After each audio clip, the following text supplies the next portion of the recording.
Angela, you're the daughter of Richard White?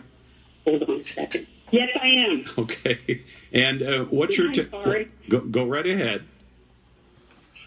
Well, I've been reading online, and I've heard Mr. Sitton say his piece.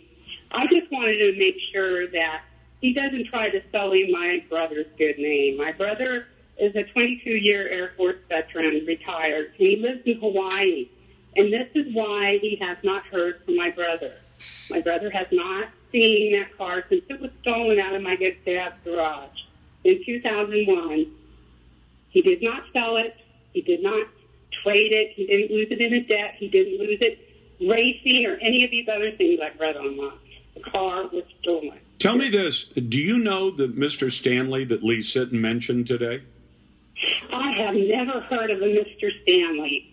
And to be honest with you, I doubt that Mr. Stanley even exists. Well, I'll tell you what, Angela, I appreciate it. We do not want a 22-year veteran from the Air Force to have his name sullied on the air, and I appreciate your call. Let me go to, I'm going to go to Travis in Vancouver. Travis, welcome to the program. What's on your mind? Hey, Lars, I just wanted to throw in a couple things. I own a few classic cars, and I bought them in the past. I don't know how it is in Oregon, but in the state of Washington, that guy kept bringing up the fact that there's no need to transfer the title because he wasn't going to drive the car. There's a big difference between transferring a title and registering a vehicle to drive it on the highway. In Washington, you have 15 days from when you buy the car on the bill of sale to transfer the title. Once you don't transfer it in 15 days, they start fining you, and they fine you daily. It has happened to me before. Ouch. That's why people leave dates off the bill of sales when they buy cars that they aren't going to be putting on the road anytime soon, is to get around the DMV so they can later date the bill of sale and date the title and take it in like they just bought it within that week. Number two, I used to work at a classic car junkyard. I'm a car guy. Okay? Yeah. I didn't hear the whole story of what the car was, but I heard that guy pouring his heart out about his Cuda. He said it was a 70 Cuda. He said he raced it. It was pro stock or summer pro street. Yep. Sounds like he had a lot of money into it.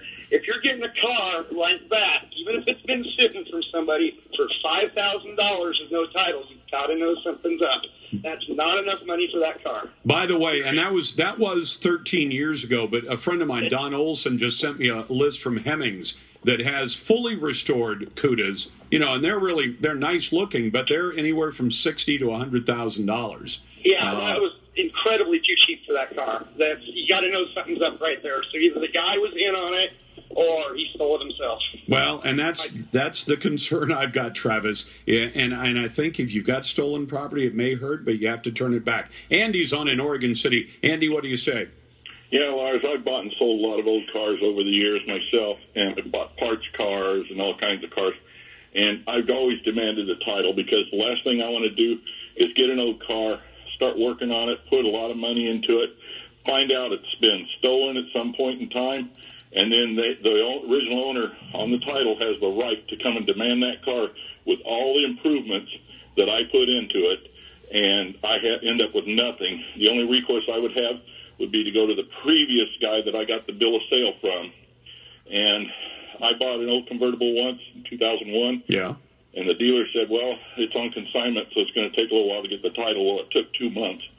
Finally, I had to threaten to take him to court to get the title. I made him, though, when we did the paperwork, sign on the bill of sale that the title was free and clear and that it would become available within 30 days. That's the way to get it done. Thank you very much for the call. Back in just a moment. You're listening to The Lars Larson Show. Welcome back to The Lars Larson Show. Glad to get your phone calls and emails. It's a story of a stolen car, a 1970s Barracuda. And if you want to see some really big numbers, take a look online at what a really well-restored Barracuda can run you.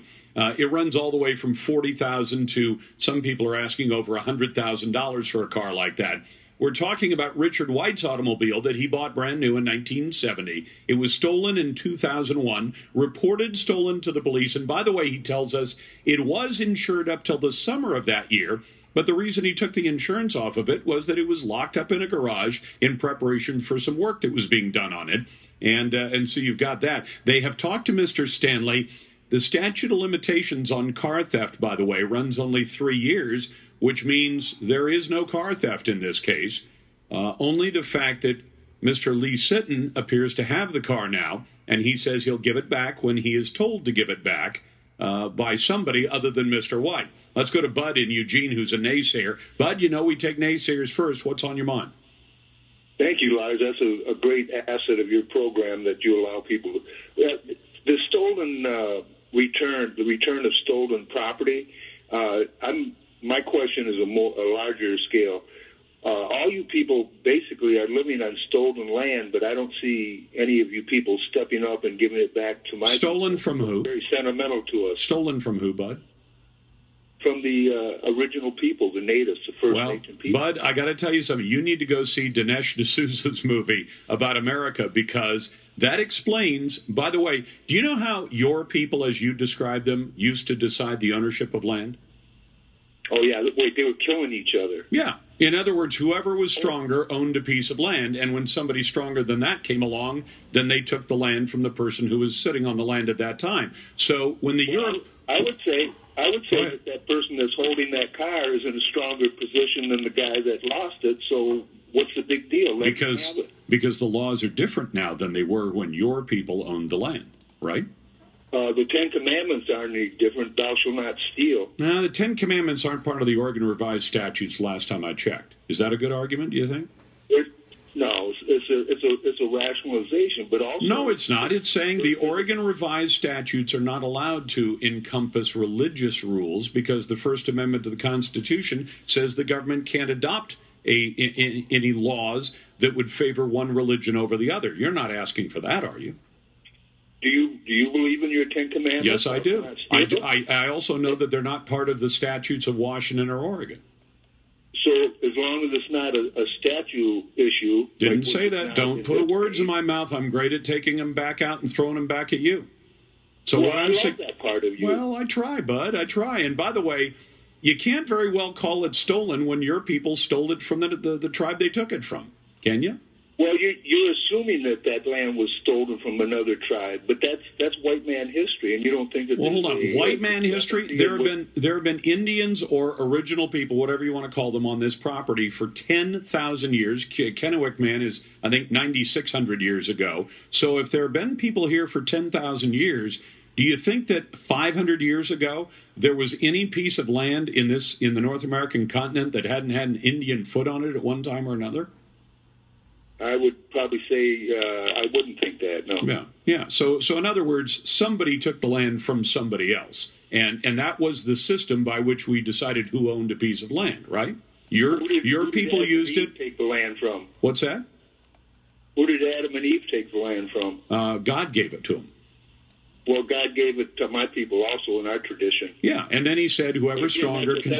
But this is really entertaining, but we're getting a long ways off topic. Do you think that Mr. Sitton... Thanks for your time, Lars. You bet. I was going to ask if he thought Mr. Sitton should give his car back. Let's go to John in Eugene. Hey, John, welcome to the program. Hey, Lars, thanks. How are you? I'm doing well today. How are you? I'm good. Hey, one aspect on this car thing, I rebuild hot rods and cars, muscle cars, kind of for hobby. I've been doing it for about 40 years. I'm pretty much up on current values of these things. And one aspect, unless I miss it, I've been in and out of the garage here, but one aspect on this deal, stolen car, I feel sorry for the gentleman that had it stolen, but if that 1970s car, there were numerous engine options that you could. I heard on your broadcast that he special ordered it, yeah. And there were numerous engine options that you could order. One of which was a 426 cubic inch Hemi motor, which is kind of like the god of all motors. And there were some other motors you could order as well. Now, even if it came with a smaller 383, but if it had the Hemi motor and that car was restored back to factory condition, which you can readily do. Yeah. I've seen these cars go on Barrett Jackson auction, which is a famous auction. They can go for $150,000 to $200,000. That's what I've heard. Now tell me this: do you think when Mr. Sitton paid $5,000 for that car that he should have had a suspicion that perhaps it wasn't entirely kosher? I don't know about him, Lars, but I can tell you, if that were me, that would be my first thought. That this car is hot, it's stolen. Of course, I wouldn't touch it myself, but some people, there's a university law professor back east that is quoted as saying there's a lot of shady characters in this world that deal with people in a very shady way, and that's the way.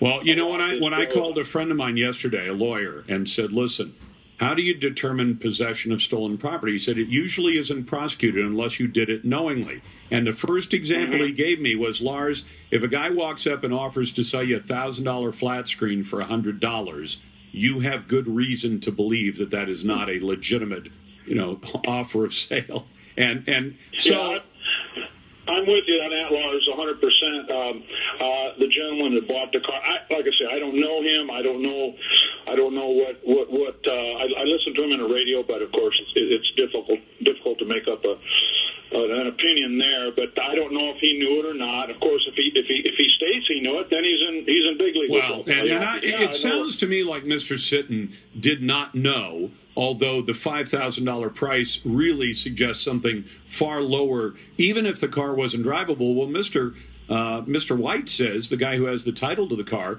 says that they could have started the car by simply, it didn't even have a key. It had a push button start like a race car would have. And right. So, and as for insuring it, he did clear that up as well. He said it was insured up till that summer. He took the insurance off because he was going to put it in the garage and do a bunch of work on it and didn't want the cost of insuring it when he wasn't driving it. So there you go. Right. But I appreciate the call, John. Thank you very much. Let's go to Medford. Eric's listening on KMED FM 100. Hey, Eric, welcome to the program. Oh, thank you, Lars. I've called before, but the guy who has the stolen car, he said one thing that kind of irritated me. He said there's auctions that sell cars without titles. That's what he said. Yeah, and that statement, while technically true, is highly misleading because I used to help out at an auction house near where I grew up in Washington. Yeah. And they actually had one of their employees who was a licensed agent of the Department of Licensing right there doing the paperwork after they bought the car. So right after you bought it, you'd be taken into this office, and the person would do the computers, and they'd print you out a temporary registration, and you'd give them the address for the Department of Licensing to send you the title. So I don't think there's any reputable auction house that's selling cars like these just without titles and saying, oh, yeah, get it in 10 years or whatever. Well, it did make me a little suspicious when Mr. Sitton told me that he had called the DMV on 3 different occasions over the last 13 years, and then on at least one of those occasions, he inquired as to whether or not the car was listed as stolen. I don't know if you remember, but maybe a couple of years ago now, we had a case where we talked about it on the air, where the gentleman went in, got the transfer at the DMV, and then later on it turned out the car was stolen, and we found out DMV routinely does not check to find out whether a car is on the hot list or not. Yeah, I don't know about that or not. I mean, to be honest, if that happened to me, I would honestly believe I'd obtain the car, but that's if I did my due diligence and went to DMV. I know that I sold a car that was a Hulk that was not running to another guy, and I was insistent. We were both insistent. He wanted a title so that I didn't come back and try to take the parts from him, and I wanted one so that if he pushed it down a ravine, I wouldn't be stuck with the bill for picking it up somewhere. So, even though it was not a running car and no one registered it, we still had the title transferred. That's what you do. Eric, my wife's friend Beverly, a few years ago, had a really bad experience, and this should be a lesson for people out there. She sold a car, did not insist that the title transfer go through. In other words, she thought, well, they'll take care of it. Well, they didn't. She had signed off on the car, but the new buyer didn't follow through on it. And then she gets a call a year or two later saying, hey, your car is down here. It's got several $100s in impound fees. It's got a stack of parking tickets, and you owe them because your name is still on the title. So you're right. There's a reason for both the buyer and the seller to make sure that that title goes through. Back in just a moment. You're listening to The Lars Larson Show. Welcome back to The Lars Larson Show. You hear that touchdown? Well, the man who's so happy about that is Terry Emmert, owner of the Portland Thunder. And Terry, congratulations.